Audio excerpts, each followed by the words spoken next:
আসসালামু আলাইকুম, কেমন আছেন সবাই? তো আজকে বাজার থেকে দেখেন গজার মাছ নিয়েছে। মাছটা অনেক বড় আর এই মাছের তো শক্তি অনেক। এই যে দেখেন, বাংলাদেশে আসার পরে আমার অনেক মন চাইছিল যে এত বড় একটা গজার মাছ খাই, 2.5 কেজি ওজন এই মাছটার। তো আজকে মাছটা কাইটা বুনা করব। যারা যারা ভিডিওটা দেখতেছেন কষ্ট করে পুরাটা ভিডিও দেখেন। এই যে এই মাছ সবসময় পাওয়া যায় না, তো আমাদের এইদিকে তো খাল আছে, তারপরে ছোট ছোট পুকুর আছে। এখন পানি শুকিয়ে গেছে সব, এখন এইসব মাছ পাওয়া যায়। এই মাছ, তারপরে শিং মাছ, টাকি মাছ, গজার মাছ। তো মাছের আঁশগুলো আগে ফালাই নিব।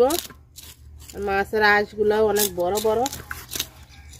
আসলে আমার কাছে এই মাছ খাওয়ার চাইতে দেখতে বেশি সুন্দর লাগে। মাছটা যখন পিস করি তখন পিসগুলো দেখতে অনেক সুন্দর লাগে।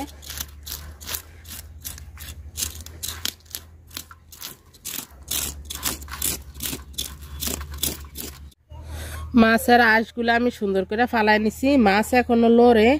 তো মাছটা আসলে একদম জীবিতই, তাজা মাছ। এই মাছের তো অনেক শক্তি, তো জালে ওঠার সাথে সাথে বেটারা মাইরা ফেলাইছে এই মাছটা, নাহলে তো দইরা রাখতে পারবো না, যেহেতু অনেক শক্তি। বিসমিল্লাহ।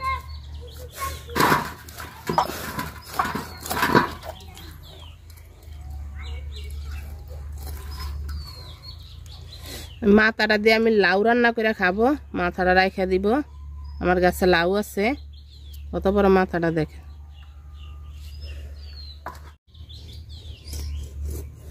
তো মাছ পিস পিস করে কাটতে নিব। আসলে মাছটা দইরা রাখাই মুশকিল আমার জন্য। এই যে মাছ একদম তাজা ফ্রেশ মাছ।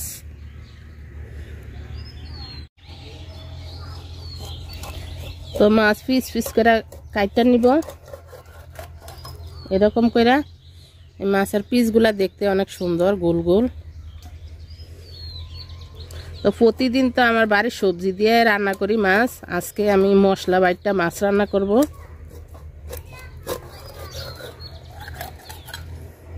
তো কাইটটা নেই এরকম করে মাছ। তো মাছ কাইটটা নিচে আমি, দেখেন পিসগুলা কত সুন্দর দেখা যায়। এই মাছ খাওয়ার চাইতে আমার কাছে কাটলে খুব সুন্দর দেখা যায় দেখতে। এই যে দেখেন, তো ধুইয়া নিয়ে মাছ।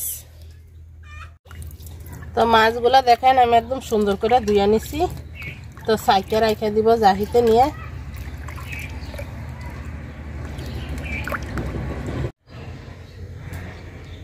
তো মাছ বুনা করব আমি। পেঁয়াজ, টমেটো, ধনিয়া পাতা সব কাইটা নিছি, আর আদা রসুনও কাইটা নিছি। আদা রসুন জিরা আমি একসাথে বাইটা নিব। একটু জিরা আর আদা রসুন নিয়ে নিছি, আমি অল্প করে বাইটা নিব। আর এই যে আমার গোলাপ গাছ একটা দেখছেন, তো গোলাপ হয়েছিল কালকে বিকালবেলা কেটা জানি চিরা নিয়ে গেছে গা। ফুলটা অনেক সুন্দর ছিল, কালকের ভিডিওতে একদম ফুলটা ফুটে গেছিল দেখতে। কি আর করবো বলেন, বাড়ির সারাক্ষণ থাকি, একটু ঘরে গেলে মানুষে নিয়ে যায়। তো মশলা বাটা শেষ, তুলে নিব।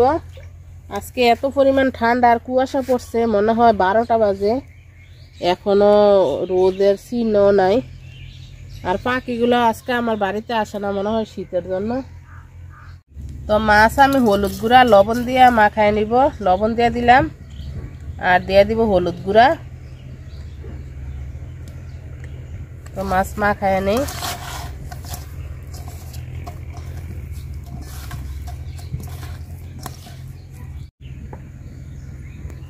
তো পাতিল গরম হয়ে গেছে, তেল দিয়ে দিলাম মাছ ভাজার জন্য। মাছ আমি কড়া করে ভাজা নিব। তো আমরা কাঁচা মাছ পছন্দ করি না, সবসময় ভাজা মাছ খাই। খালি ছোটো ছোটো মাছ হইলে মা খাইয়া রান্না করি।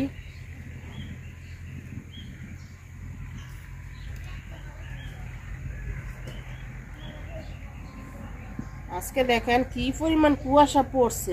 11টার উপরে বাজে, এখনো অনেক কুয়াশা। আজকে মনে হয় না রোদ উঠবো।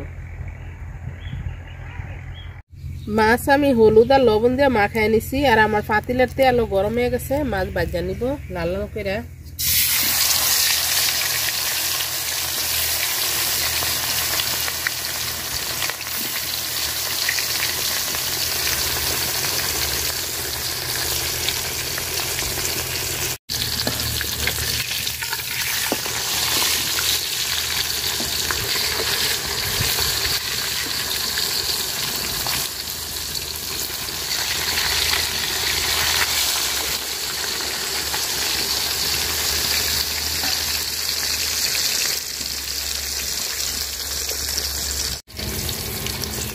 মাছটি আমি কড়া করে ভাজা নিচ্ছি, তুলে নিব।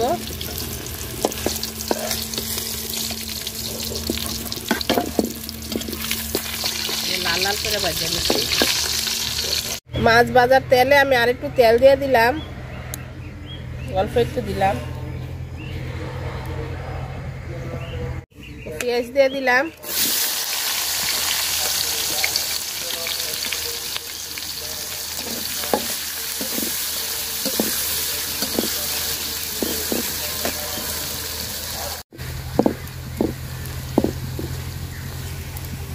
তো পেঁয়াজটা আমি লাল লাল করে ভাজা নিচ্ছি সুন্দর করে। তো আদা রসুন জিরা বাটা দিয়ে দিলাম। মশলাটা আমি পেঁয়াজের সাথে সুন্দর করে ভাজা নিব।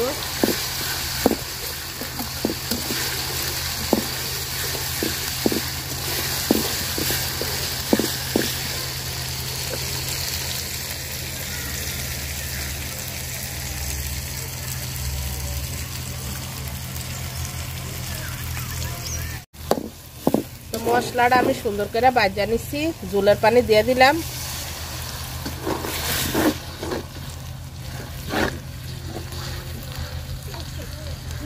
লবণ দিয়ে দিলাম আর দিয়ে দিব হলুদ গুঁড়া। ধুমার জন্য কিছু দেখা যায় না, প্রচুর ধুমা। তো মশলাটা আমি সুন্দর করে কষাই নিচ্ছি। তো ঝোলের পানি দিয়ে দিব। ধোয়ার জন্য আসলে কিছুই দেখা যায় না। তো বেশি ঝোল রাখবো না, আমি বোনা বোনা করে রান্না করব, আর ঝোল দিব না।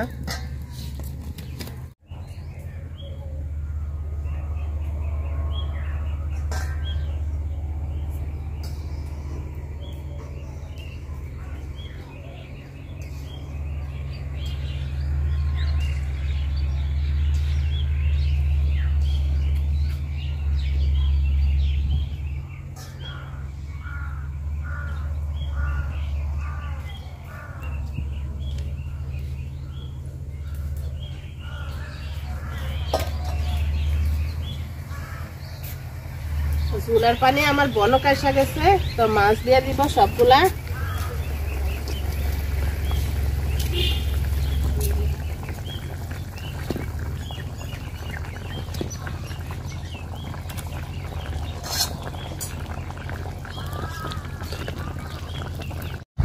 টমেটো দিয়ে দিলাম। টমেটো গুলা দিয়ে দিলাম। আজকে ধোয়ার জন্য কিছুই দেখা যায় না, বাতাস আর ধোঁয়া হইতেছে তরকারিতে।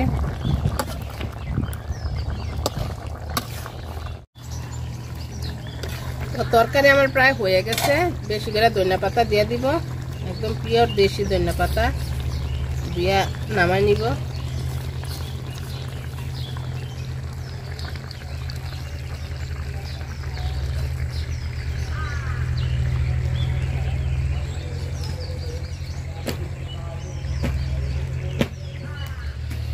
তো তরকারি আমার হয়ে গেছে। তো আসলে আজকে যেমন ঠান্ডা এনে অনেক ধোয়া ছিল, তো ধোয়ার জন্য আর দেখাইতে পারি নাই মরিচ দেওয়াটা। তো আমার মনে ছিল না যে মরিচ দেওয়াটার সময় দেখায়। তো তরকারি আমি ডাইলা নিব। এই যে সবসময় আমি রান্না করে এইভাবে বলে ডাইলা নেই।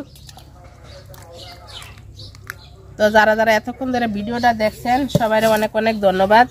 ভিডিওটা ভালো লাগলে লাইক কমেন্ট শেয়ার করেন। আল্লাহ হাফেজ, আসসালামু আলাইকুম। সবাই খুব ভালো থাকেন।